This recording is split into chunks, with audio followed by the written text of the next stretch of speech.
Ladies and gentlemen, thank you very much for your patience with the with the organization we had, but as we are organizing our event today across the ocean, I believe that's at least forgivable. That's my personal, my personal apologies to everyone for the mess and for the inconveniences we had. And today we have altogether, we have a privilege of having Mr. Michael Dennis together with me as my co-speaker, one of the most experienced credit managers in the world and one of the most productive credit management consultants I know, because Michael is writing as much as no one else is able to do. Who, me? As much as you. You are as usual too good to me because I know a little secret. Okay, so and today our topic is credit insurance, security tools, and all other trade finance features which we use in credit management. Michael, since we are in credit chats, I suppose to ask you that tricky question about who do you feel you are, but everyone who wants to know that can come back to our previous discussion where you already explained who you feel you are.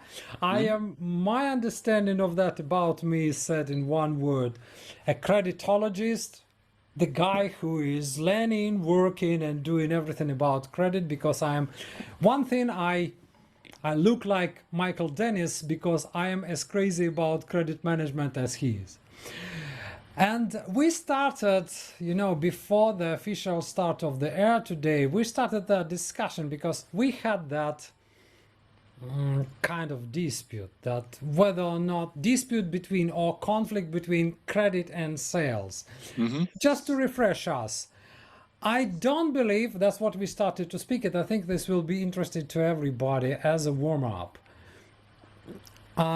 I don't believe there is conflict between credit and sales. Although in some companies it is, but this is not credit conflict, this is conflict of ambitions. At the same time, and I don't believe myself that conflict, which means that other parties should not exist or should not be a party to this business, that's the conflict. That's the conflict which is like irresolvable. But at the same time, different views on the same subject, like what is more important in this exact case, more sales or, taking less risk or something like that. This is already dispute, because I do believe that disputing position of your counterpart, adding additional arguments is productive, but conflict is not. What do you think about this? So I think I agree with you. I think the idea here is that whatever we're calling it, whether we're calling it disagreements, disputes, conflicts, whatever the word is, yes, they are fundamentally healthy for a variety of reasons. One of those reasons is that it's completely acceptable to me for anyone, including salespeople, to challenge our positions. yes. To say, prove it, demonstrate it, explain it, describe it, quantify it. And that challenges us to ensure that we've made the most appropriate decision that we can. And it also leaves room for additional input or additional facts and factors to be part of that interchange where they're saying, let's talk about it. I disagree. Convince me. Help me to understand. Yeah, but yeah, I see what I mean. But you see, the thing is, in some companies, and I faced that, on the first time, it's just like position that, credit people or finance people could say, we can sell ourselves. We don't need salespeople. And then at the same time, position of salespersons within the company, like no credit limits, no credit term, and if somebody can kill that bloody credit manager, would be the best for the business. You see, like someone killed the DJ and credit manager. This is what I call conflict. Yeah. Because Yeah. over my career, I had lots of quite of hard disputes with salespeople, Sure. and especially as we are, in Slavic, a very straightforward, direct culture. Hmm. Sometimes it is acceptable to shout. Sometimes it is acceptable even to say strong words, not about your opponent, not touching personality, but Hmm. about Hmm. the subject. You can say nearly everything you think, you feel, and Hmm. and so on. But what I found over that, because looking back, that I've created so many very interesting solutions which were helping me and other companies for years, and all of these was created in the disputes with the salespeople, because you see, no one would just because of laziness would be researching 10 calendar days credit term. What Hmm. are the specialities of this? What are the special features of it? Hmm. But we were working with 10 days credit term, with the payments falling down on weekends. Right. And it was requiring really a special research, but that research started from the hard dispute. We were disputing, we were challenging each other, we were shouting because customer does not this. I mean, customer is supposed to pay on time. La la la la. Then okay, let's get back to our corners, think a Hmm. bit, and come back again. And So, Friday night, we were ready to kill each other. Monday morning, I give a call to the same guy. See, he's my name, and I say, Andre, you see, I got a solution. He said, what? I thought you were looking for your gun. No, I'm not looking for my gun. I was looking for a solution. Thank you very much for that. That was really funny. So yeah. one of the things I advocate is that there be an appeal mechanism for negative credit decisions, a process where a salesperson can say, I've heard what you said. I don't agree with you. I'm never going to agree with you. Yes. Now what? And it doesn't have to be the Supreme Court. It doesn't have to be elaborate. It really only has to be one step of escalation. It can be the salesperson talking to you and your boss, or the salesperson and his or her boss talking to you and your boss, and sitting down and going, okay, this is the appeal. This is how you get from this feels completely arbitrary, absolutely capricious. There's no equity here. There's no fairness. It's just you say what it is, and that's the way it is, versus I get to share my perspectives. I get to tell the CFO, as an example, the credit department's boss, the treasurer, the CFO, whatever it is. Yeah. I get to say whatever I'm going to say. And that CFO, at least nominally, is the neutral party that'll make a decision that is best for the company. And not only do I think that's important to improve the decision-making process, I think it gives a sense of sort of fairness and ownership to the sales department to get to know that it's not your way or no way, that there's some opportunity for movement, even if, and you know what's going to happen typically, the CFO is going to go, why would we ever do that, salesperson? But occasionally there might be a solution which is more amenable to the sales department, which is fine. Then everybody learns something. You see, I once I never received the best compliment a credit manager to me. A credit manager received in his life. It's a compliment and recognition. Mr. Philip King received from a sales director. He received that great phrase. I really was enjoying that. The best salesman I never had. That was on his resignatory letter. That was a comment from a sales director. Although I was a guy, I never reported to sales director like you, but I received the privilege when sales director was taking a decision, he was calling me, saying, Andre, can you come? Can we discuss? And so there was no need to escalate. Neither on customer level nor on portfolio level. that was quite easy to decide. And that's what I say, you know, overcoming that conflict is extremely productive for the company because it never touches time, neither CFO, sales director, or even general manager. I mean, if you can mediate, you don't go to the court, you don't go to Supreme Court. Right. We found a solution. Right. Right. That's what I'm trying to say. The conflict has no ground. Right. Unless we disrespect each other. That's why I say this credit sales conflict is mere conflict of ambitions, not conflict of business. Because I mean, if that receivables don't sell, what the hell they exist for? So I've written this on this topic, and it's fairly, I'll paraphrase it, but it goes something like this: we only disagree fractionally on the goals. Yes. The sales department's goal is to sell everything, and your goal and my goal is the same thing. We want to sell everything provided we can collect it.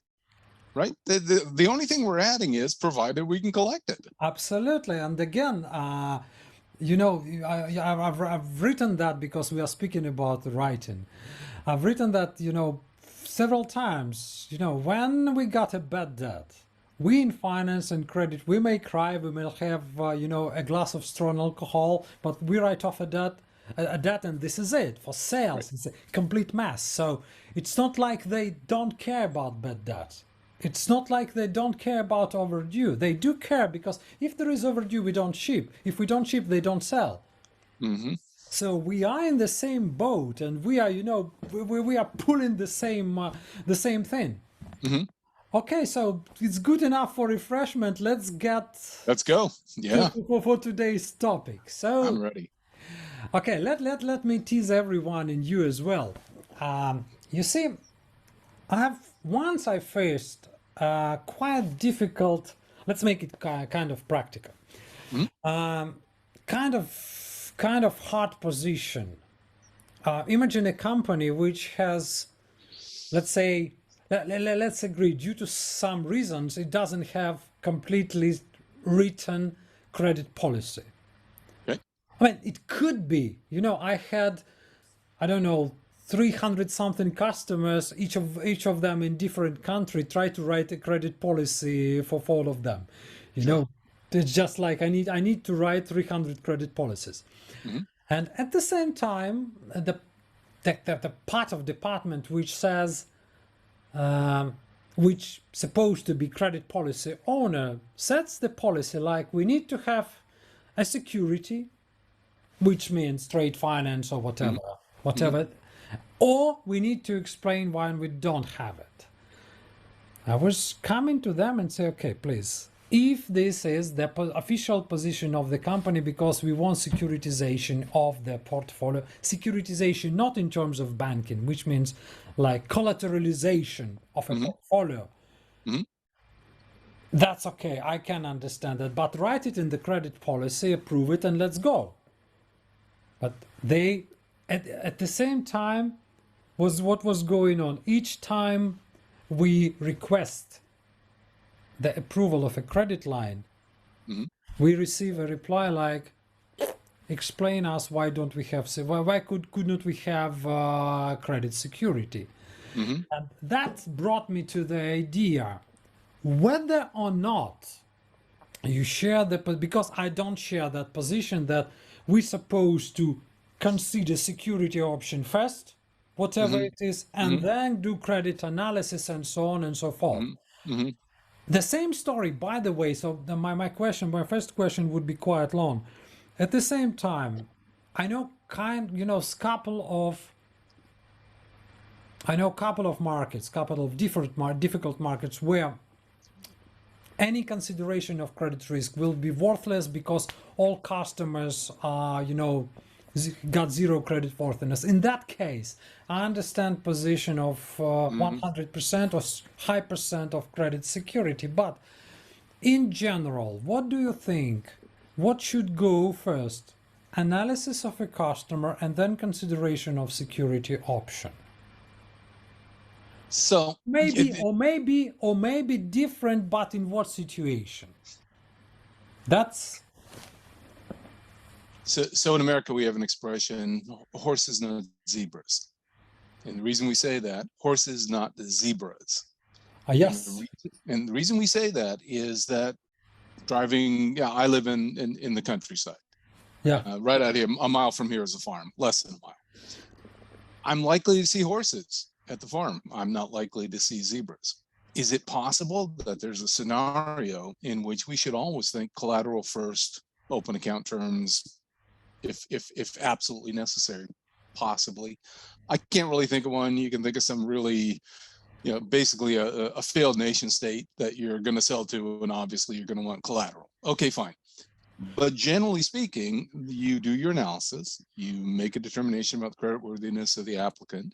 And if it's not creditworthy, then you go to what I'll refer to as credit enhancements. I'll list 5: letters of credit, site drafts, time drafts, credit insurance. One, please, can you please repeat, because that's kind of unfamiliar for me. So letter of credit, then sure, site draft, time draft. Site draft, time draft, yes. Yeah, mm-hmm.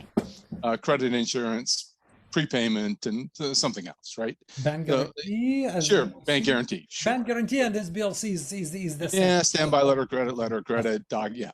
So you look at those as an enhancement, not what you look at as the base, generally speaking, as the basis, because you don't know what the basis is. You don't know whether or not the applicant is creditworthy until you evaluate the applicant company.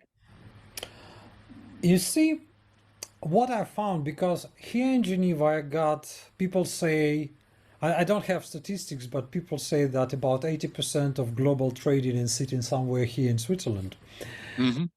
Including giants like Glencore and everyone. But what I was about to say is that, there are some industries, especially trading, where players got so tiny margin on the trade. Mm-hmm. Now, when we speak about trading in oil and gas, mm-hmm. the margin is well below 1%. Right. And even smallest but turnover is quite big. It's huge. Like, mm-hmm. people are making, hardly making hundreds of dollars on mm-hmm. the turnover of on tens of millions. So quite big. And every day of delay might eliminate that profit immediately. Mm-hmm. With that level of risk, I do believe it is worth it to consider collateral first, and then, you need to think. Yeah, because that's one of the story. We will speak about collateral, but please, yes. Yeah. So let me dig into my history. So you were talking about a 1% after-tax profit. When I worked for EMJ Metals, which is a large publicly traded company here in the U.S., our after-tax profit was 1%. Anybody who works for EMJ, it's now 2%. So yay, EMJ. But we had a 1% margin. And at one point, 1%, because let's be clear, 1% profit, net profit margin. Net income after tax. NEAT. Income after tax. So what I'm trying to say is that traders over there, sitting there in Geneva, they are making 1% gross margin. Okay, which is even worse. Okay. It's significantly worse. Okay. This is significant. Okay, but we're really think about what we're arguing about, whether it's a point or a half a point or a third of a point. It's close. It's close enough to be zero to be almost zero.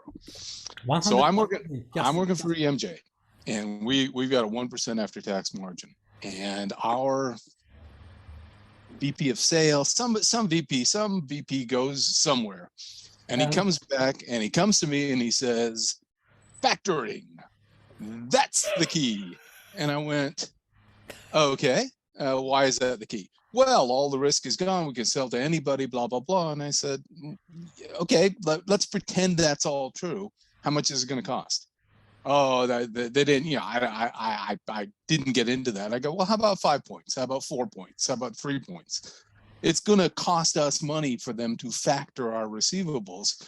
Keep in mind, our margin is 1%. Even if it only costs us 3 points, we're now losing 2% on every sale that we make by factoring our receivables. Is that, you really want to, shall I go further? Shall we really do a deep dive due diligence into factoring, or shall we just go, well, that was stupid because that was a really dumb idea brought forth by somebody who basically went to a sales pitch by a factor and went, yes, that's the solution to our problems. So the counterpoint to companies that have small margins is that the credit enhancements that potentially can be applied to reduce the risk also tend to reduce the profitability. It depends, first of all, on who pays for security. Sure. Take credit insurance as an example. You do. Sorry? Credit insurance? Yeah, credit insurance you have to pay for that. You need to consider. But if, for instance, you got a portfolio, I mean, okay, you wish to cover your portfolio, and then you want your customers to pay for it. That's okay. If customers pay, it's okay. But then it's a good question whether or not you remain competitive with that requirement. Sure. My favorite example, I've written it, by the way, where, on the same market, in the same country, more or less in the same time, so in the same phase of economic cycle, two international companies adopted the same credit policy: bank guarantee or cash in advance. Right. Both companies improved. Actually, technically speaking, both companies improved their receivables. The only problem is that the second company lost about 20% of their sales volume. My answer is of course. No. The thing is, one company lost, another company not. Another company, and I got, so this is like, it's not like completely insider information. But, one of them was a sales director, the one guy, in that successful company, the sales director was the one who initiated that policy, and he was coming to my training. He said, right. I simply did that. I said, look, your colleagues are on the, in a bit different market, right, got 20% loss. Then, he had like, what we called in Russian, cold sweat. Yeah. So that's what happened. I said, yes, this is exactly where you were. Yeah. You were one step from that. So for the benefit of listeners, and it's probably obvious, but I'm going to say it anyway. There is a distinct risk associated with any idea other than offering open account terms. That fundamentally, if you're offering something other than open account terms and the competitor is offering open account terms, you're not. You're saying, I want a standby letter of credit, I want this, I want that. Something that's not transparent to the customer, something they have to pay for, something that makes it more difficult for them to do business with you. They're going to look at two suppliers and say, this one's easy, that one's hard, I'm going to go with easy. And so there's always a tug of war between the idea of, well, why don't we, one of the words in English that I hate so much is just.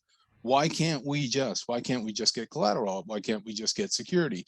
Why can't we just do something that, it's like, well, why can't we make more sales? Why can't we make more profits? Because it's a tug of war between the two. Sure. And again, since credit is a tool of sales, each time we change something, each time we adopt something, we need to think whether or not we will remain competitive with what we do. And again, coming back to the cost of security, I happy you mentioned factoring, because that's what I advise companies to do before they try factoring. Like, you need to calculate, ladies and gentlemen, how much that whole credit function will cost you. Second thing, whether or not you are able to organize that, because factoring itself is, I think, the only service which could be called credit management outsourcing, with only one reservation. The reservation I wrote today, because factor is the one who sets credit limits. So in the US, of course, we have the debate between factoring with recourse and factoring without recourse. Let's take non-recourse, because let's take idealistic people. But let's make sure everybody understands the concept with and without recourse. Okay, so without recourse means the factor sets the credit limits, the factor pays me my money, I have my money, and I don't care what happens after that.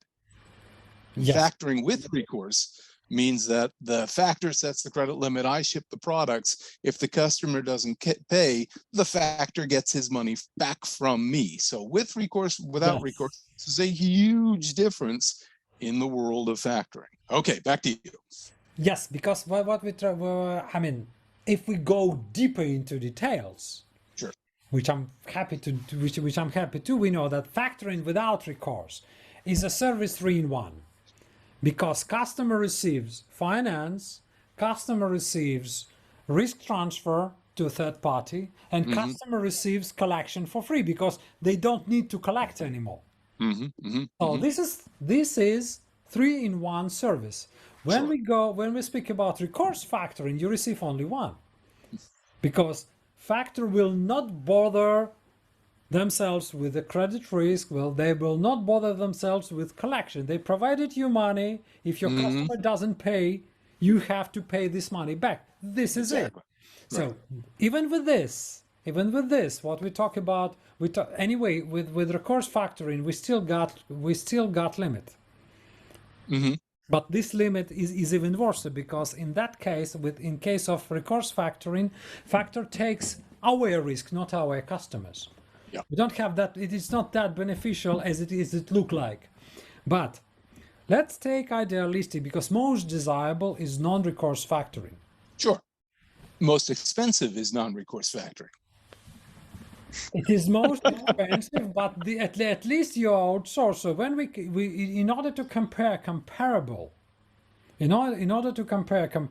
say, okay, this is nearly all credit management cycle outsourced to a factor, with except maybe for cash allocation, which exists even with cash in advance terms. But in that case, obviously we should know, first of all, that's what I advise to everyone, before you consider factoring, you need to know how much credit management, sorry for saying that, holistically costs you. Because you need to know everything, every single item in credit management and all together.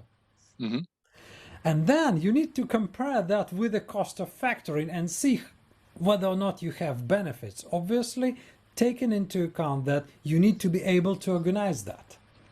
So whether or not you got somebody who is able to organize credit management, that's one thing. But when we go to the very, very essence of that trade finance, including factoring, and look at our business and that security provider's business, we understand that they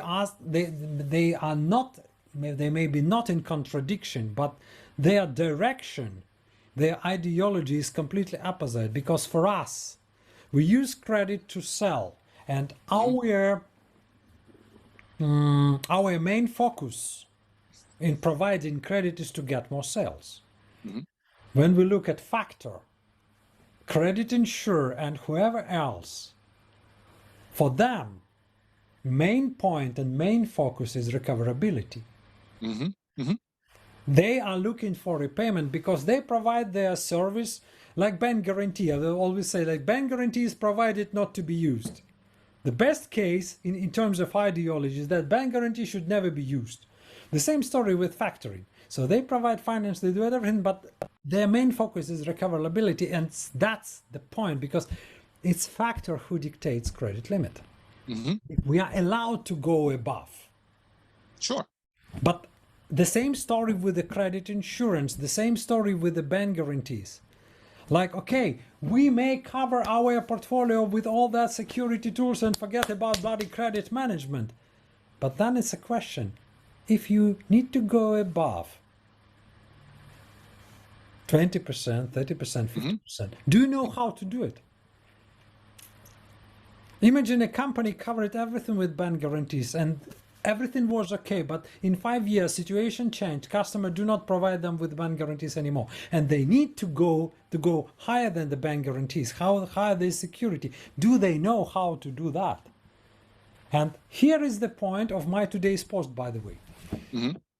Who is taking decision if you decide that credit limit is to be established as per, bank guarantee or credit insurance or factor limits and so on and so forth? This is outsourcing, hidden outsourcing of credit decision.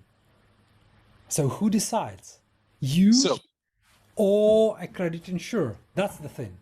Well, so let's frame that out just a little bit more. Let's talk about credit. Let's use credit insurance. We've kind of migrated into credit insurance discussions. So let's talk a little bit about credit insurance. Mm-hmm. So what is credit insurance? Well, it's a policy that insures, not surprisingly, your accounts receivable.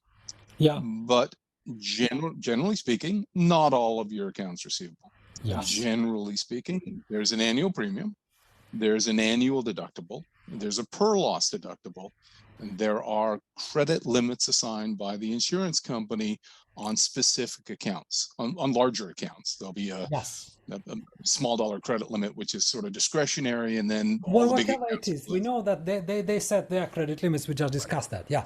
So let's just pretend. Let's just use an example where we have a customer of 100. We have 100 customers. One of them has a $1 million credit insurance credit limit. Okay. Yes. So whatever we do, we have coverage for that $1 million, no matter what. Yay, good for us. Okay, now the question is, we have a $1.4 million order. Do we reject the order? Probably not. So what do we do? Well, if we've completely outsourced all of the credit activities to the insurance company, because we have credit insurance, who's going to make the decision about the $1.4 million order, knowing we only have $1 million of credit insurance? Yes. And the answer is, well, whoever is now doing the credit function, because that is clearly a credit function. Someone has to evaluate the company and determine whether or not the $400,000 we would otherwise be naked in shipping is something that we are likely to be able to collect in a timely manner. The two risks being slow payment and non-payment. We know the first $1 million is covered, so yay, good for us. But that's one of the dilemmas, actually, of purchasing credit insurance, is the credit limits that the insurance company will assign. Not a big surprise that the insurance company isn't in business to lose money, so they are going to be careful about assigning credit limits. And not a big surprise, I'll use a for US listeners, not a big surprise, you can get all the credit you need for Walmart and not as much credit perhaps as you want for Bed Bath & Beyond, two retailers in America, one doing extremely well, one doing terribly. And conversely, I don't really need credit insurance for Walmart because they are doing tremendously, and I need as much credit insurance as I can get for Bed Bath & Beyond, and I probably can't get any. So it's this tug of war. But in any event, there are going to be situations, maybe not that extreme, where you need $1 million and you get 500,000, or you need $1 million and you get 800,000, or you need 2 million and you get 1 million. And so somebody's still going to have to be around to make those decisions, and make no mistake, they are absolutely credit decisions. They are decisions about, okay, we're functionally shipping on open account terms that $400,000. What is the likelihood that we're going to be able to collect it in a timely manner or collect it at all? And so we still have to have a mechanism to make those decisions, and we still have to have a person or party or group and resources in order to make informed decisions about that $400,000 we've been using as a hypothetical. Now, there are two things here. First of all, just for the audience,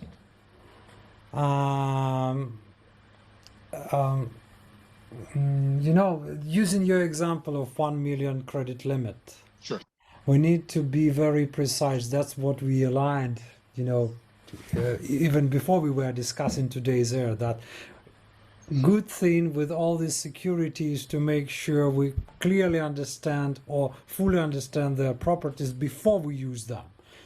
Not when we got a credit case and we are written something which is written like, fifth kegel, in the bottom, with the small characters. No, we need to read it before we use it. But the thing is, using your example of 1 million, so we need to exclude of that all the premiums we paid. One. Second, we know that neither insurer is covered more than 90%, so our coverage would be 900,000. And then plus to that, we're supposed to remember that the repayment is not as sharp as bank guarantee or sblc. So it's supposed to happen about 180 days. 80 days, because with all of that, so the liquidity of that collateral, liquidity meaning the ability or the speed of transfer into cash, is much more different than the bank guarantee or sblc, and sometimes even pledge could be faster. Pledge or security charge over assets or something like that. So that's we've got a question about the credit insurance. I think this is a quick one, and I think it appeals to your experience. Could you use multiple credit insurance to share the risk? I give a quick answer. To my experience, yes, it is possible. Michael, did you have different opinion? No, well, clearly it's possible. You can always get secondary coverage, as a matter of fact, in the event that you don't get the coverage that you want.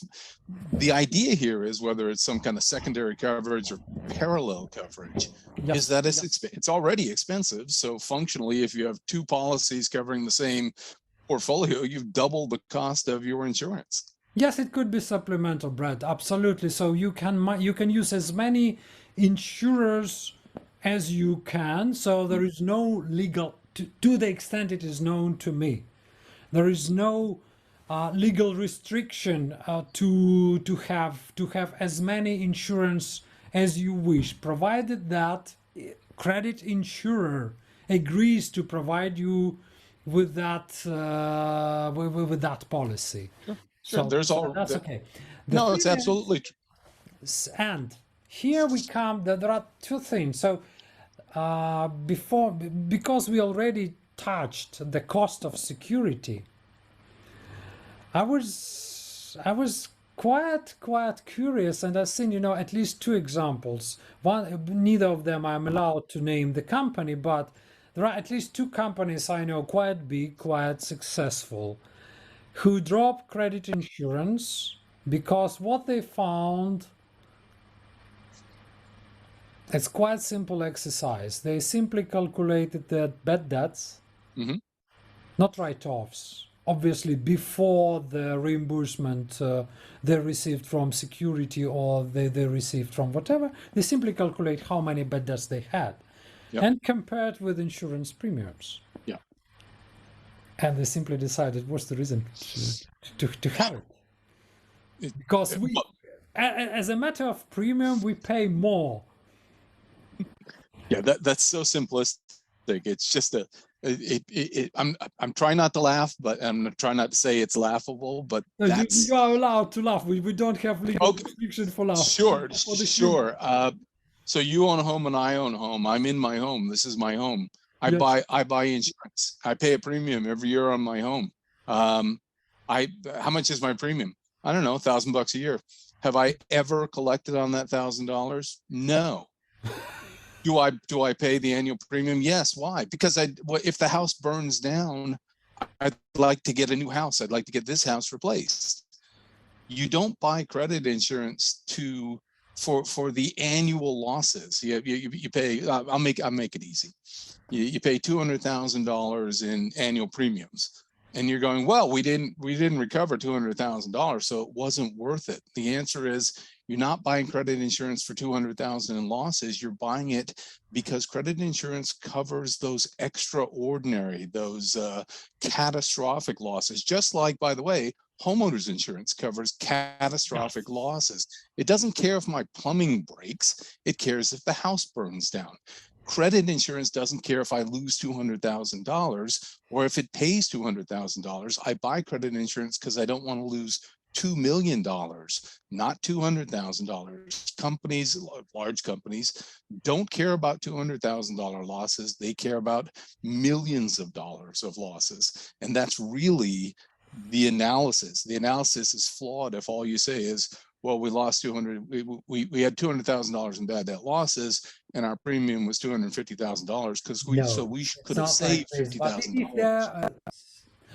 Well, sorry for cutting you, but if for instance, I mean, that's what I don't recommend as well. So if the combination, if the ratio is 1-to-1, yeah, that's not about this. When we say ratio is 1-to-10, yeah, and over 10 years you written off 1% of your portfolio, right, altogether, and you pay every year, like you've written off 1 million, and over the same time you pay 10 millions. Yeah, that's already something to think about. Again, you need to know your portfolio risk, because the thing is, and that's what I was trying to say, because credit insurance has never been even intended to be a replacement of credit management. Factoring may be, but credit insurance never. And after that, all of that discussions, I had several chats with credit insurance. We expect a company to have proper credit management. I would add, we require companies to have a credit policy and to follow the credit policy. Yeah, absolutely. So companies supposed to have, and they expect not only company like to do credit management, also credit analysis. Absolutely. That's what I say to as many companies as I can reach with my voice. Before you go to, if you ask an insurance agent whether or not I need credit insurance, you already know the answer. But the thing is, before you call this guy, you're supposed to know your portfolio risk. Otherwise, you insure everything you need and everything you don't need. Sure. Obviously, they insure the whole portfolio, that's clear, but they insure a certain level of portfolio risk. And if you don't know one, if you got their advice, okay, that's what you take. This is one thing. And that's about, getting internal credit analysis. Again, analysis first, whatever margin is. Analysis first, then use of security at certain cost, and then to be sure that this cost is affordable. And you need to be clear about the terms, and you need to remember, as we just defined with Michael, ladies and gentlemen, that insurer is not really care about your sales. Your sales is your problem. Every insurer, every security provider, every trade finance provider is first interested, if their first interest is recoverability, and then maybe something else. That's one side of the story, and another side. So let's take to refresh a bit. So why we call it trade finance? Because since we know that there is no single penny of liquidity is provided. Fair enough. So, but except again, let's set aside factoring, which is a bit different from all of that, because that's combined service. But when we say about usual trade finance or credit security, credit insurance, SBLC, LC, and this everything. My question: why it is called trade finance? Because I do know that there is no single penny of liquidity is given. So I refer to all of these that we've been talking about as credit enhancements. Right? Yeah, just credit enhancements. That's my term. You can say trade finance. Yes. To me, they're kind of synonymous, but I get it. if we could, I'd love to talk about my my one sentence capture on letters Yes. of credit. Okay, so now we're talking about a bank guarantee called a letter of credit.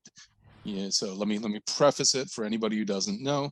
So a letter of credit happens when you've done your analysis of an applicant or a customer, you find that they're not creditworthy in connection with the credit limit they're seeking, and you say to them, you need to go to your bank and have that bank issue us with a letter of credit. Basically, what you're asking is for their bank to substitute the bank's creditworthiness for the customer's lack of creditworthiness. Okay. Yes. Fair enough so far? Okay. So here's my one sentence caption. May I just correct you? Sure. Go. You see, the substitute, the correct substitute to bank guarantee is standby letter of credit. It's just a little bit different. Okay. So LC is just the arrangement. So I do completely support your opinion that all these tools we discussed today is mainly matter transfer of risk to a third party at a fee. Right. And sblc is one of them, but it is one of the trickiest. Please go on. Yes. Yeah. Okay. So, and that tricky is the word I want to pick up on.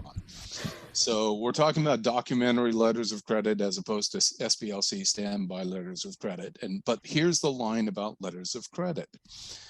They're functionally, especially documentary LCs, they're functionally a guarantee that you're not going to get paid anything by the issuing bank unless you're able to provide all of the required documents in a form and format which is defined as being acceptable to the issuing bank, and you are able to present those documents within the multiple timelines that are described or defined by the letter of credit rule.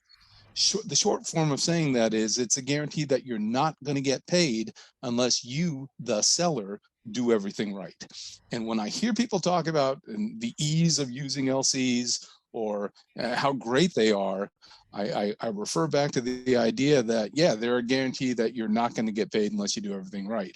So it's kind of like what we've been talking about all along here, the idea that what you don't know is definitely going to hurt you. It's going to hurt you in factoring. It's going to hurt you in credit insurance. Yes. And now we've moved on to letters of credit. It is not risk-free because it is subject to the party, in the case of the credit manager, someone having the subject matter expertise to know what they're getting and know what they're getting into, and in the context of a credit risk mitigator or a credit enhancement. Back to you. Well, I just want to enhance a little bit the idea you just said, because, okay, first of all, when we speak about LC, when I compare all the documents all together, I simply say the main disadvantage of LC is the administrative burden. Yeah. Yes. It is in PIP comparable with any other tool. Right. We had a customer in one of the North African countries where LC is required to ship goods to, and we had to assign an administrator which was covering only one contract. So this lady was preparing all the documents to the bank and sending to the bank and doing this everything. It was enormous part of job. Then the thing is, normally people use LC, as we just discussed and as we aligned with you, as a tool which transfers risk from a customer to a customer's bank. Provided that you present correct documents. And this is important to say, provided you present correct documents, because bank has nothing to do and don't care whether or not goods were delivered or non-delivered. They check documents based on what is called doctrine of the strict compliance. So every single comma which is different in your documents from the LC text, which is called discrepancy. Mm-hmm. And as soon as there is one single discrepancy, bank refuses responsibility. Mm-hmm. So you pay, you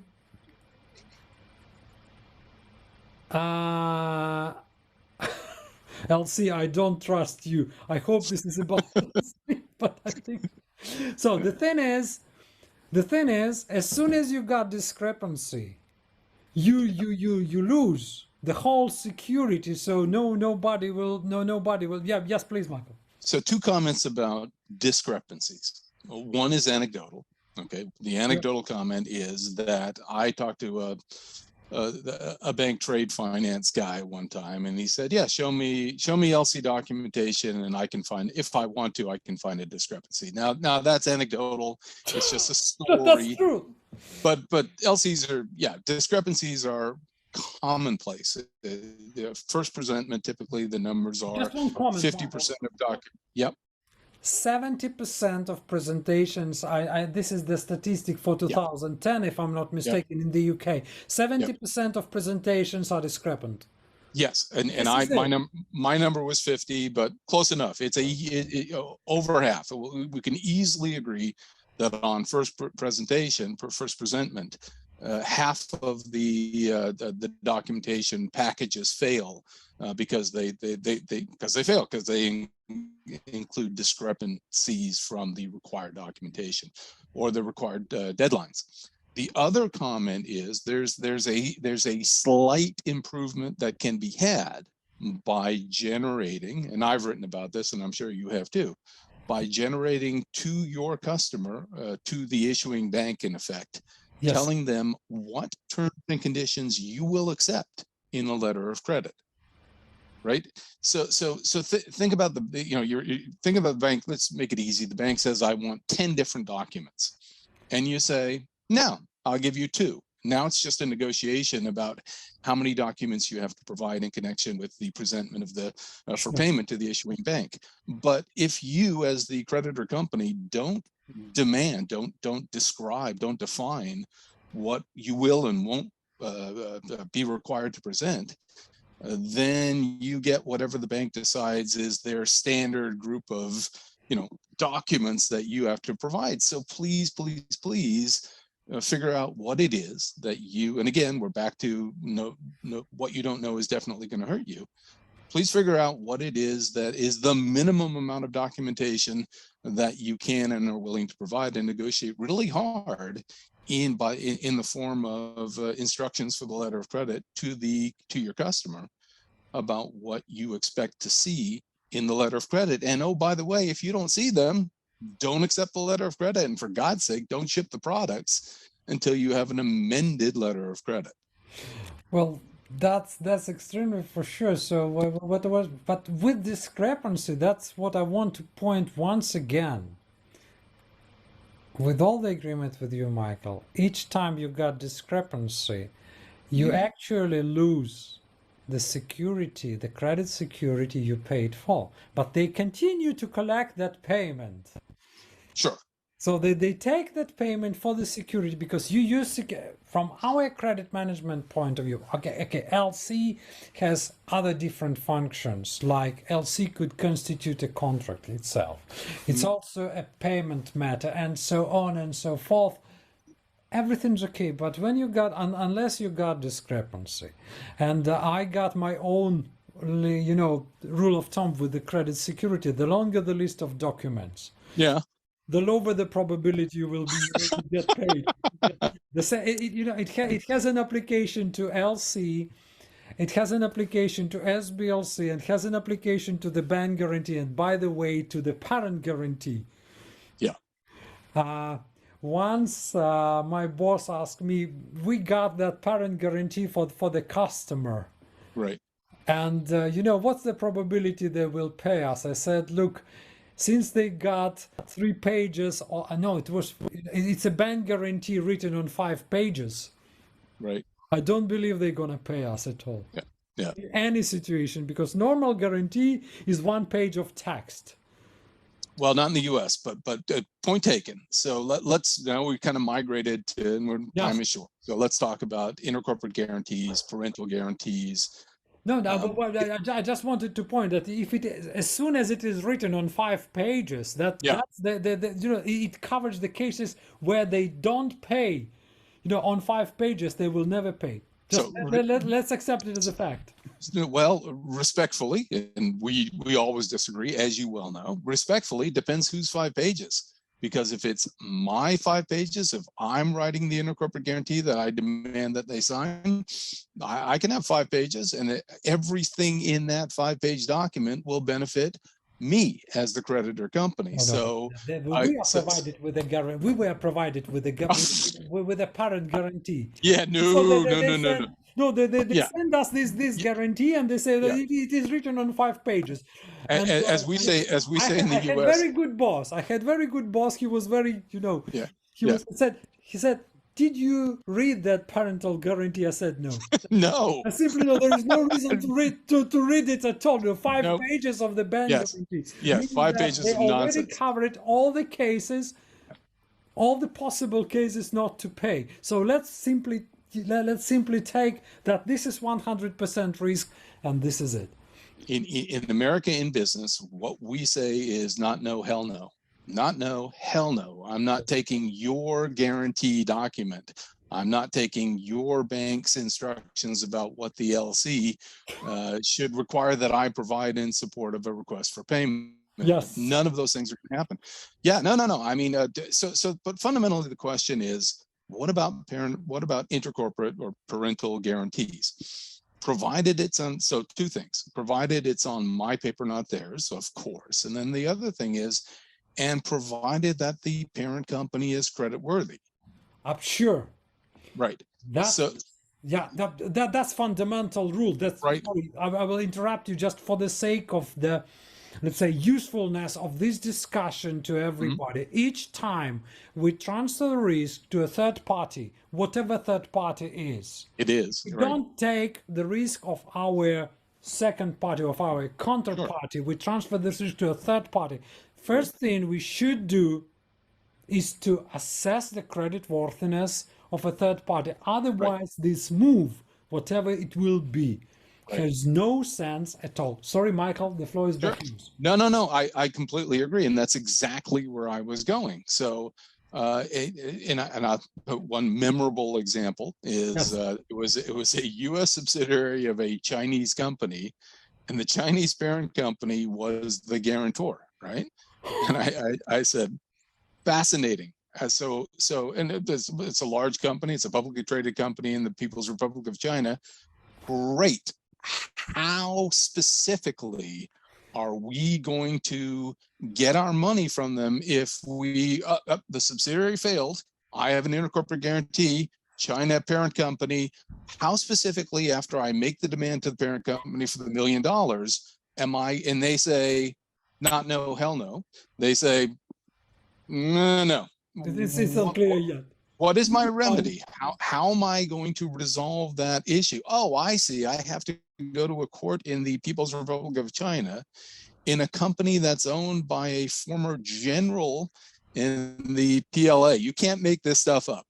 The general of the Chinese army is the president of this parent company in China, and I have to go to a court in China to convince the judge in China or the judges in China to issue a $1 million judgment in connection with an intercorporate guarantee signed by that guy. That's just never going to happen, and that comes back to, of course, the idea of evaluate not simply the creditworthiness of the, it really comes down to something more fundamental. You got to look at company risk and you've got to look at country risk, because even if the company, which was creditworthy in this case, it was the country risk. I mean, obviously they got tons of money, The question then is, how am I going to get it? How am I going to extract it from them if they don't just write me a check for $1 million?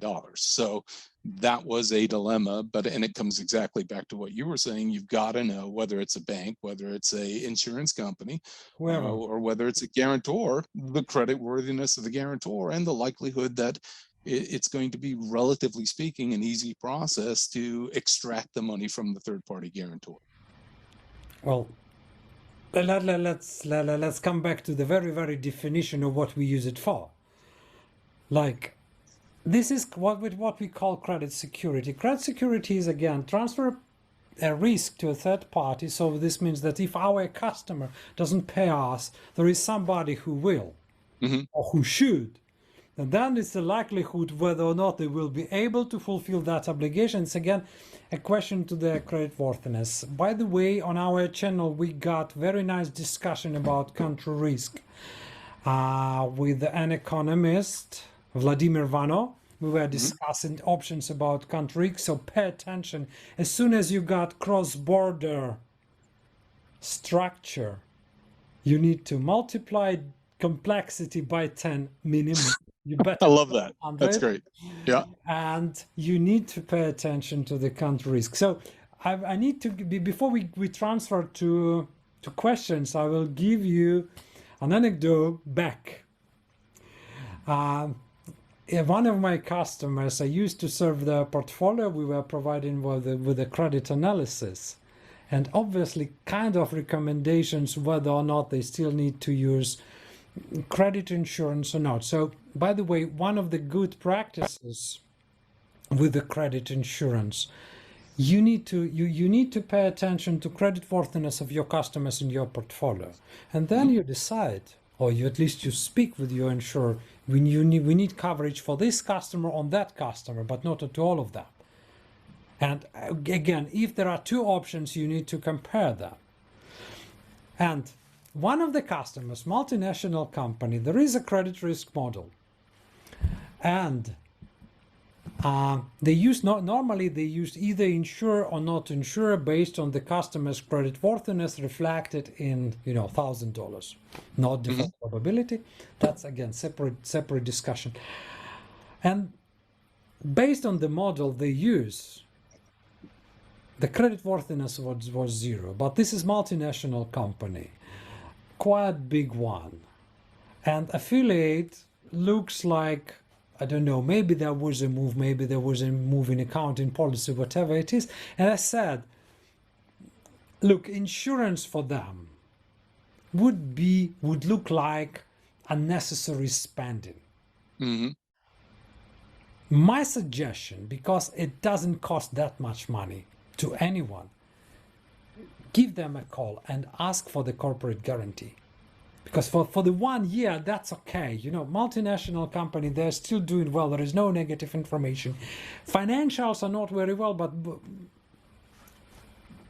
next day, customer calls me and really laughing like, he was on the comedy show. Andrei, you won't even imagine what did they say us. What? What did they say? They say, we know that we are already prepared for that. You just need to pay 2% for that, but for that parental guarantee, and this will be done. I said, what? 2% for the parent guarantee for the piece of paper? Yeah. I said, look, go to insurance company and insure them for 0.5%. Bloody, it's just a matter of principle. You don't pay it just not to have, stupid tattoo on your foreface. Right. This is it, we provide parental guarantee, but this will cost you 2%. Yeah. Sorry, 2%? No, we better pay to our credit insurance. Yeah. Michael, thank you very much for the great discussion. Unfortunately, unfortunately, we didn't have that much debate because today we are in full agreement. Well, we're largely in last time though. It was a little more heated. Let's do the questions. Yeah, let's hear questions. So we got already some. Well, what are my questions? So I'm sorry. I read an interesting one from Manish and Brad. They were talking about standby, SBLC, standby letters of credit. Yes. So, I how common is it for this SBLC to be issued?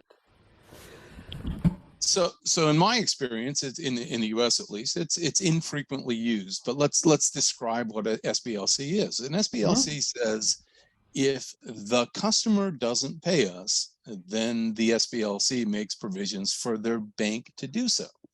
So it's really it's a simpler document than the documentary LC, because the documentation fundamentally is, here's the invoice, here's a statement that they didn't pay it. Please pay me the bank guarantor under the terms of the SBLC. Yeah, of course, it's not exactly that simple, but perhaps because it is simpler and because it is offers more flexibility to the supplier, to the seller, to the creditor, perhaps that explains why it's not used as much as the documentary LC. Perhaps the LC provides, and it does, provides more safeguards for the issuing bank and for the buyer. And so, at least in the US, there's a preference on the part of the buyer and the issuing bank to issue documentary or straight LCs instead of standby LCs. Well, if we get a little bit into history, if I'm not mistaken, Michael will correct me, the combination of words bank guarantee is completely prohibited in the United States. Yeah, it's not used. It's simply, okay, let's, I'm not a lawyer. I will not pretend I am a lawyer.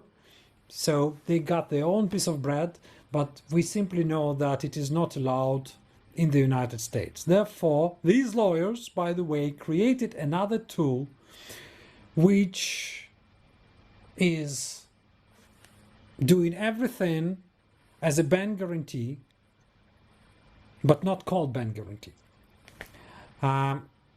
At the same time, so it is combination of LC and the bank guarantee, because bank guarantee got the same property. So you need to provide some documents depending on what is written in the bank guarantee, and it still confirms the rule I said above. The more documents you have to provide, the lower the probability you will be paid. Yeah. But the difference with LC is that in case of LC, in order to get paid, let's say in order to get even partial payment, you need to provide a set of documents.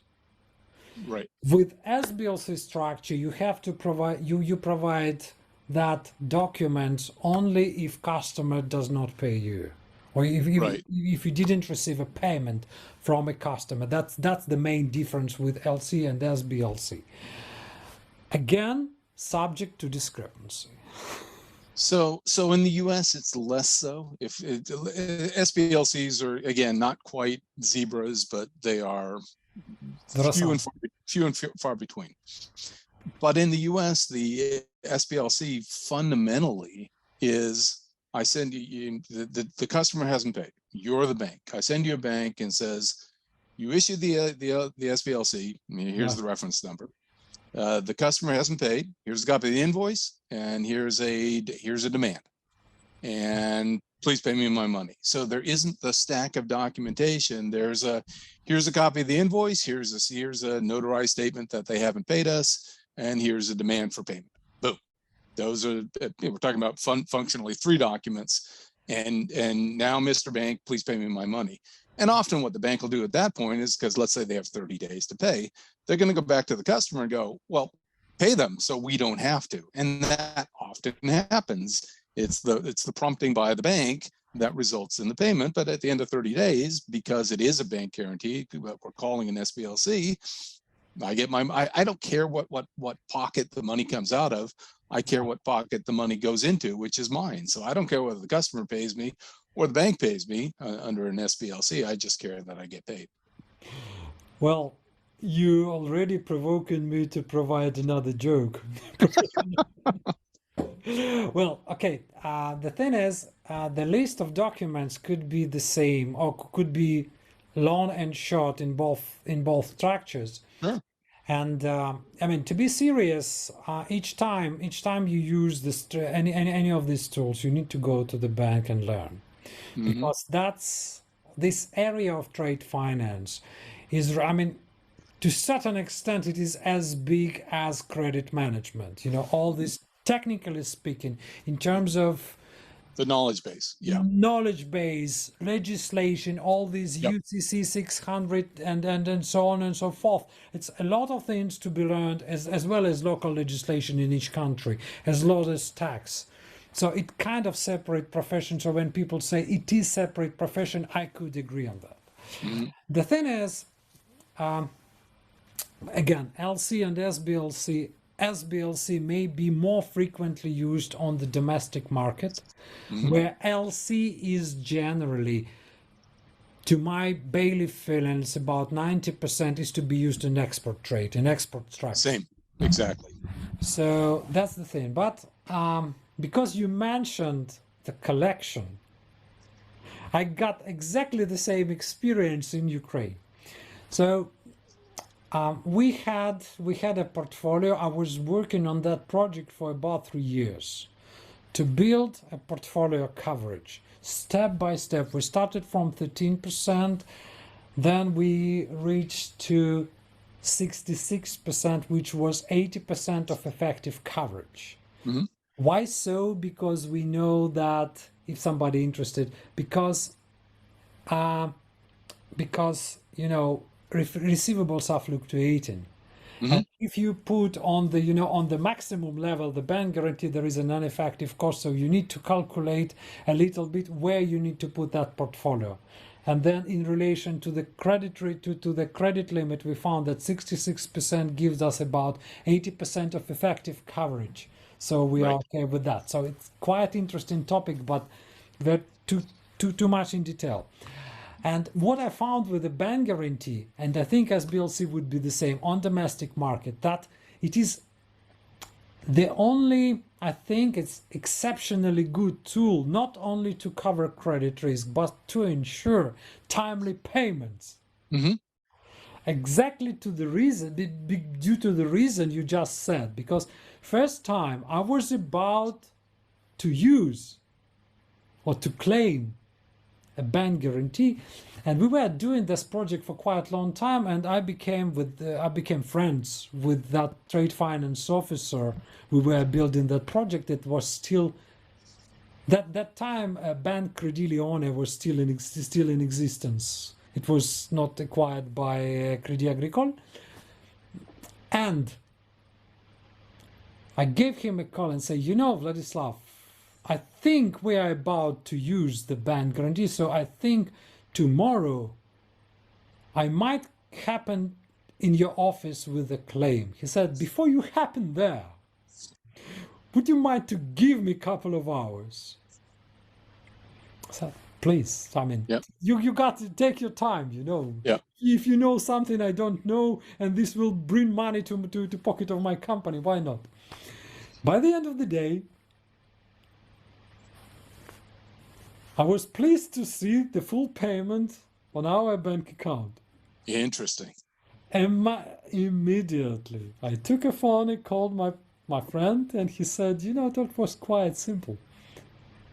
Just gave a call to their bank, said, look, if we have that claim from the company, I don't believe you will have the same limit with us for the bank guarantees. Yeah. A little bit of leverage. 2 hours. I mean, should add something, because in Ukraine still payments, you know, through the bank are going. I think now, even now during the wartime, they are going an hour and a half maximum. So it is quite fast. Yeah. So that's what I was about to say. All this LC and bank guarantee is also a tool to ensure timely payments, because customer knows there is somebody who will pay. Yep. but this will be much more expensive. We got a question from Manish. Michael Andre, in case of dispute, price, quality, quantity, credit insurance claims get suspended. Absolutely. Insurers insist on getting the dispute to be resolved first. Sure. So in some cases, SBLC or LC or bank guarantee or other securities are good too. Can we have your views, Michael? Yeah. Yep. Got Manish, I completely agree. So here's the dilemma for the creditor company. They have credit insurance. They submit a claim. They have $100,000. It's 5 months past due, and they submit it, and the insurance company comes back and says, the customer says it's in dispute. Resolve the dispute. Well, it's a catch-22. There is no dispute. It's a hypothetical dispute. It's a made-up dispute. It's a dispute about pricing or quality or quantity or whatever it is, and I have to somehow, quote unquote, resolve it before the insurance company is going to pay that claim. It is definitely a catch-22. It is something that that may be impossible for me to address and resolve. How can I resolve something that I disagree with? The customer says it was defective, it was substandard quality, and our response is we disagree. But the insurance company says, no, you must resolve this dispute. And the answer is we can't. There is no dispute. The dispute is completely smoke and mirrors. It does not exist in reality. It is an excuse that the debtor is using not to pay us, and now not to pay, and now you're using that excuse not to pay us because the debtor is still maintaining this false narrative. Well, what should I say here? If we, again, please don't get me wrong, I'm not pretending I'm a lawyer. I'm not pretending I'm a specialist in law, although I actually somehow I passed with the Chartered Institute. I managed to pass business law. Okay. From second attempt, have to admit, but that was the best. I think that was the best and most knowledgeable course I did in my life. Mm-hmm. So the thing is, you see, when we go about, let's use factoring as example. Mm-hmm. Careful factor will never buy any invoice which is not recognized or not accepted by the buyer, because that involvement in dispute is not, unless that confirmation of acceptance of the delivery of goods or service is mm-hmm. actually make a receivable. Mm-hmm. An unconditional obligation to pay for the buyer. Mm-hmm. So this means that it's just like, I don't know, bill of exchange and promissory note. The thing is, it's supposed to become unconditional obligation to pay. And if customer, due to whatever reason, they don't recognize their obligation, I don't think any third party will be using it. And this is again gets a link to the list of documents mm-hmm. on the security instrument. If you got a bank guarantee or SBLC, which says copy of unpaid invoices, mm-hmm. or like first claim with copies. This mm-hmm. means that you're supposed to be paid, irrespectively whatever objection would be on the debtor side. But if you have to provide, and confirmation, everything, this means that yes, they will be using it. Just like I went to law school. I didn't finish law school. I'm not a lawyer. Okay, yeah. So I'm going to make that clear. My answer is not in the U.S. It is signing the delivery receipt, signing an acknowledgement that, okay, yeah, there are 10 boxes, check.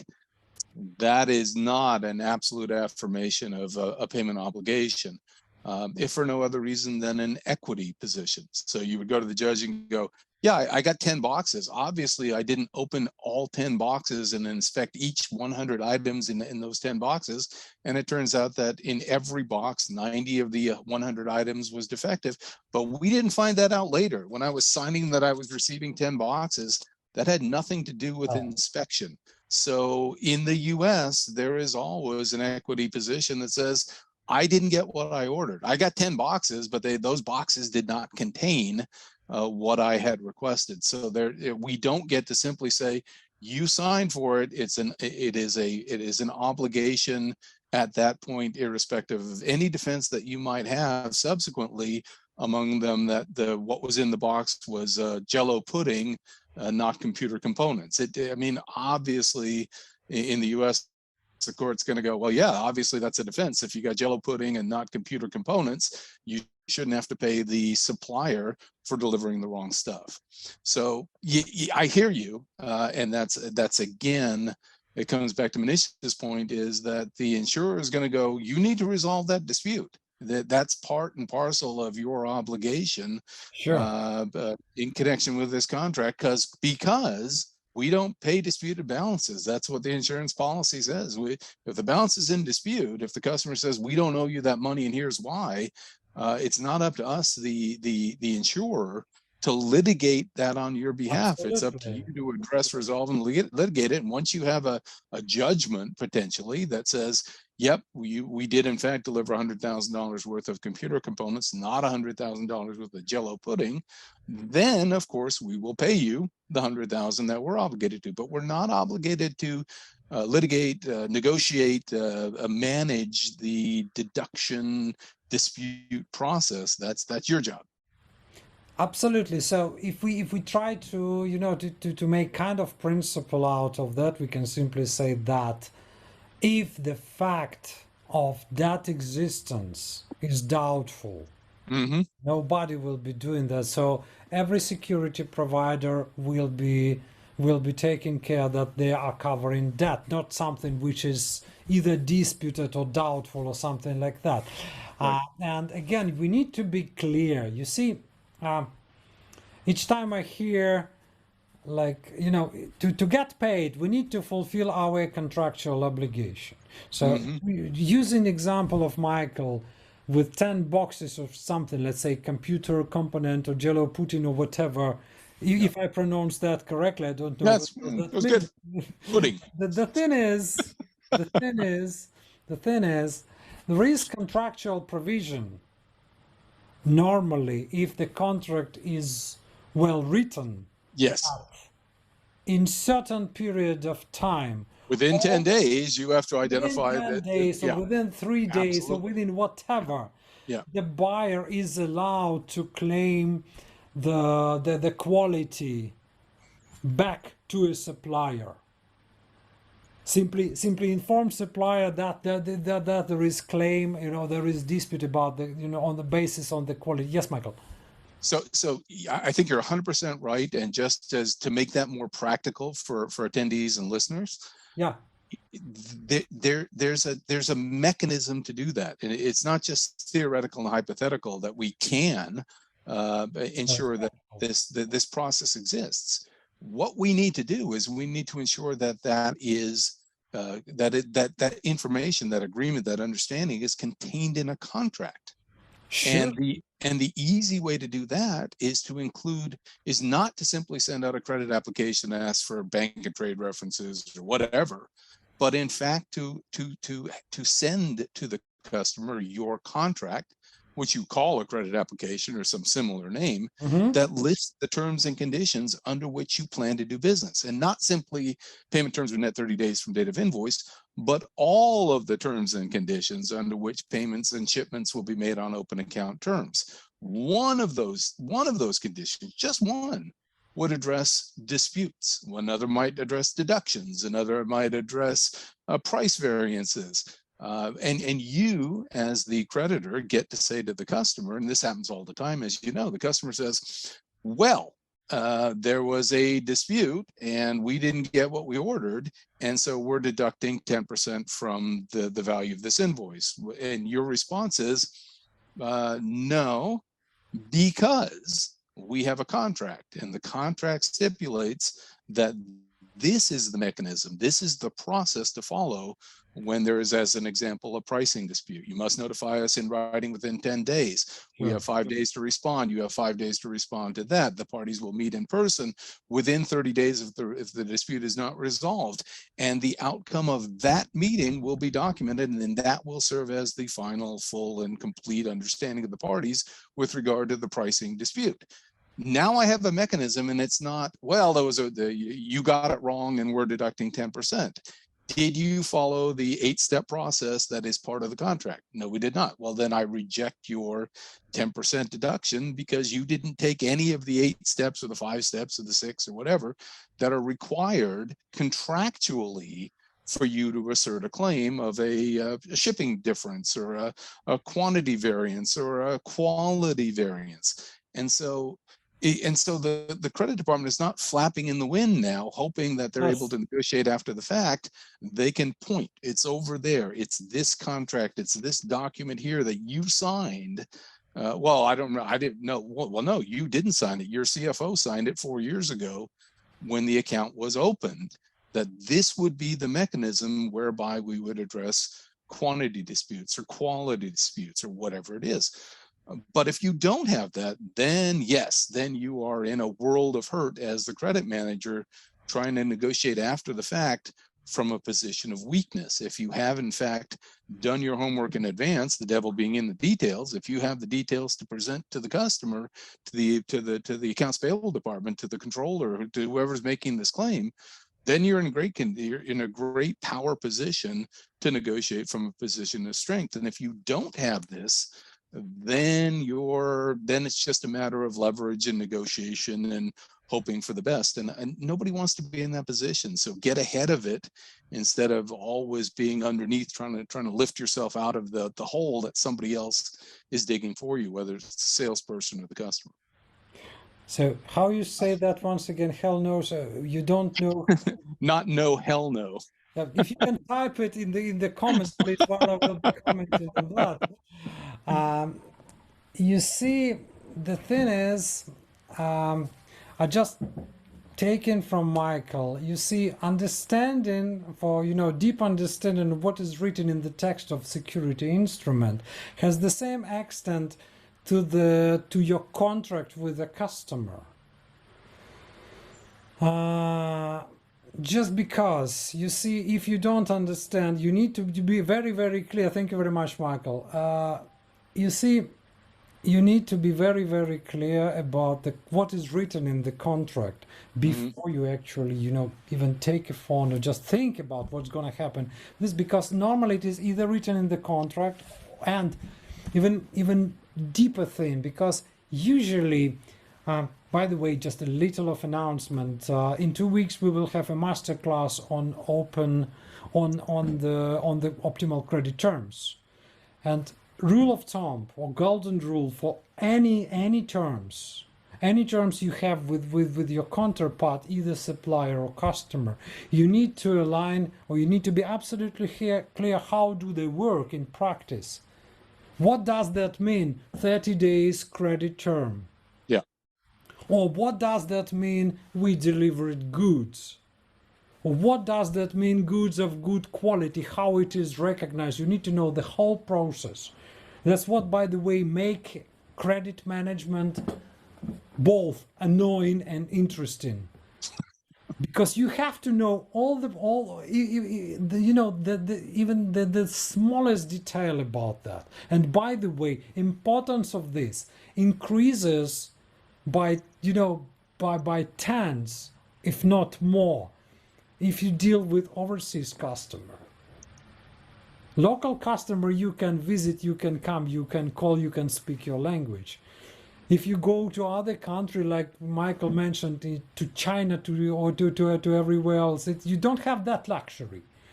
And you need to be clear about every single detail about the contract, about tools. So again, simple rule: use every tool you try to with clear understanding, with full knowledge of its properties. Otherwise, you might get in trouble. And this will cost you or your mom or your money or your company money. Well, the last question from Mehdi: if the contract between the client and the supplier clearly stipulates the conditions of disputes and maximum deadline for requests from the client, these types of problems are significantly reduced. Mehdi, I can just confirm that this will be eliminated. We either receive, obviously including post rules used in the contract or in the country, because some contracts may presume sending, official letter by post, not email. Mm-hmm. Something like that. But yes, this is the way to eliminate it. Michael, do you have maybe another couple of minutes, or can we accept another question, if any? Sure, let's do it. Oh, thank you, Mehdi. Thank you very much for the comment. If you have, we still got a couple of minutes with Michael. If you wish to ask a question, please type it or unmute yourself and ask. So while we're killing time, I'll shut up if somebody dings in here. Yeah. We were just talking about net 30-day terms, and it's funny because you could really unpack something as simple as that, and that's the key, of course, is the devil's in the details. Yeah. The devil is going to be details for us. So you said net 30, okay? Net 30 from what? Net 30 from date of invoice, net 30 from date of shipment, net 30 from the date that they inspected the shipment, net 30 from the first day of the last day of the full moon. Who knows? So of course the answer is you are very specific. It's net 30 days from date of invoice, irrespective of any of the other things. When did they get it? How did they like it? What day of the month was it? What day of the moon was it? It doesn't matter. What matters is what's in the contract. So Brad, a friend of mine, Brad says, worth getting good lawyer up front to write your boilerplate T's and C's, which brings me to a very important point. When we're talking about these terms and conditions, and I hope you agree with me, is that you don't have to reinvent the wheel. When I talk about sending a credit application and agreement to the customer, I'm not talking about something that's unique or new or special or specific. Absolutely. I'm talking about the document that just, and kind of like LC, the letter of credit instructions. It's not something new and unique and different because this customer is in Iceland. It's our standard letter of credit terms and conditions. It is our standard credit application and agreement terms and conditions. Here it is. It is our standard intercorporate guarantee terms and conditions. And that way, it's easy, it's simple, it's simplified, it's quick, it's fast, and assuming that they sign it, it offers all of the benefits that I hope to see in the document that I'm presenting to them. It answers all of the questions. And by the way, it's a living document. If somebody comes up with a new twist and it becomes a problem for collection, because I forgot to mention as an example what net 30 days means, then of course I'm going to clarify that in the next version of that credit agreement so that that loophole is now closed. Well, there is Brad's comment that, having a good lawyer. I got a couple of friends who are very, very good lawyers. And what the advice is, you see, the lawyer is paid $100 per word for understanding of applications of law principles. What lawyers don't know, especially when it comes down to business, is really a specific area of business like credit terms, whatever, even Swiss francs, Brad. It doesn't matter, Swiss francs, even now 100 Swiss francs is much more expensive. Is much more than 100 euros. The thing is, the contract is not to be written by a lawyer. The contract is to be confirmed and verified by a local lawyer or lawyer who is specified in that. This, who has, specific, who has a specific area of law. But lawyer does not know, the kind of detail, all the details. Yes, Mike. So we finally disagree.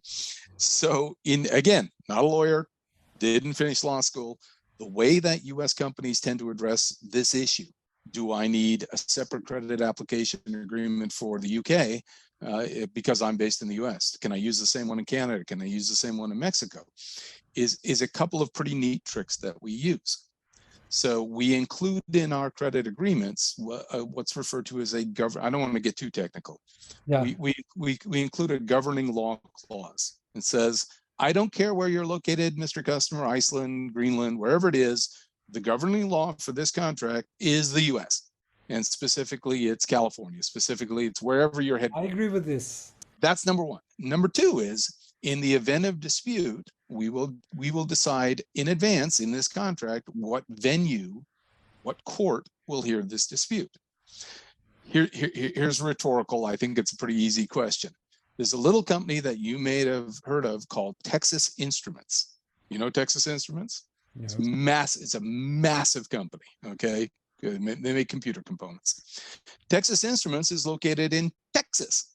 Texas Instruments is probably located in Texas County, Texas. It's in Texas.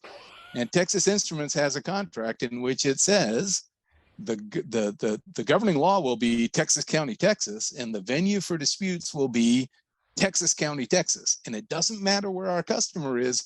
If you want to dispute something, you get to come right here, where basically everybody in this county either works for us or knows somebody who works for us or used to work for us or retired from working for us. And we get every benefit of doing that. Well, that's an extreme exaggeration, but it's not an exaggeration to say that I don't prepare.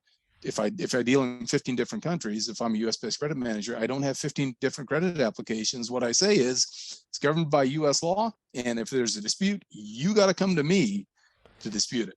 And so, yeah, that's how we do it. We don't. Obviously, but what if not? If your bargaining capacity or bargaining power allows you to stipulate. Yeah. To stipulate your own local law, that in that case, you are good. But you know what I'm trying to say. If the position is neutral, or if you have to put like China court or whatever, it's not like you got like world domination power. In that case, what's the reason of doing business? People will bring money. People will bring you money without shipping to any products. Sure. The other story about that, what I was trying to say though, the advice from my friend said that, only specialist is able to put the real essence into the contract. The job of a lawyer is to make sure what it is written in the contract is legal, is enforceable, is actually corresponding to the law. It is not illegal, so it could be enforced. Right. That's the job of the main role in the lawyer. The lawyers could write contracts, but then it could be done by specialists. So it is cooperation. A good contract will require both the specialist and the lawyer. Right. And to say that, I got a couple of cases in my practice, which is quite funny. So companies who are doing business, trading business, it's like agricultural products to be shipped. Like one case was a product shipped from Ukraine to Czech Republic with a governing law, fasten belts, in the United Kingdom.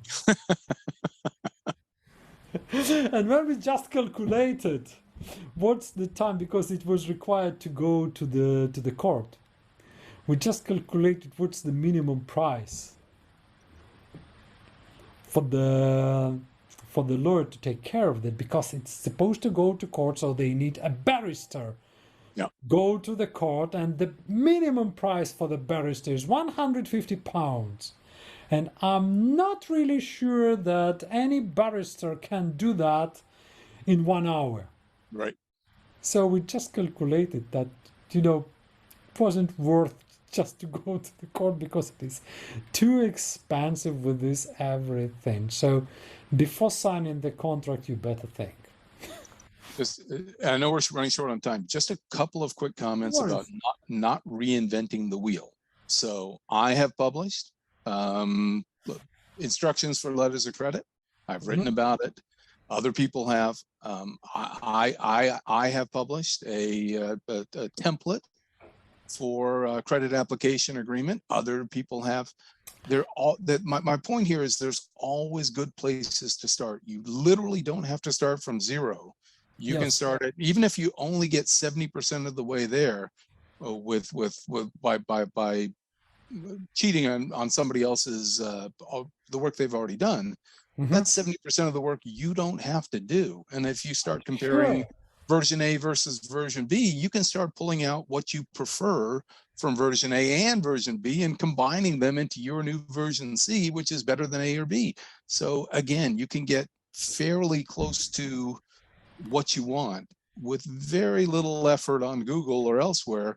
But you don't, the point is you don't have to reinvent the wheel. You don't have to, this is not whole cloth. You're not the first person doing it. You're not the first person that's worried about this or that, or wondered what, as an example, the LC instruction should be, or what an intercorporate guarantee should say, because that's out there too. I've published it. Other people have published intercorporate guarantee templates. They're out there in the world. They're on the internet. Look them up. You'll find them. And now you've got a place to start, and you don't have to start at nothing. You can hand this to your lawyer and go, okay, fix it, tweak it, critique it, change it. But you're not paying $1. You're paying for the last. You're paying for that incremental improvement that your lawyer is going to make to that agreement.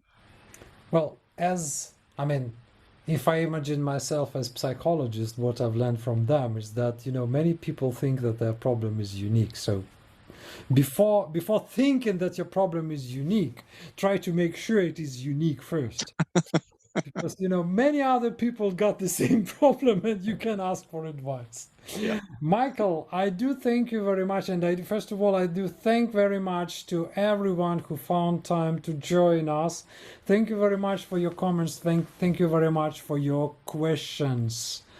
And Michael, thank you very much for being in touch with me. And thank you very much for coming to us today and speaking with us.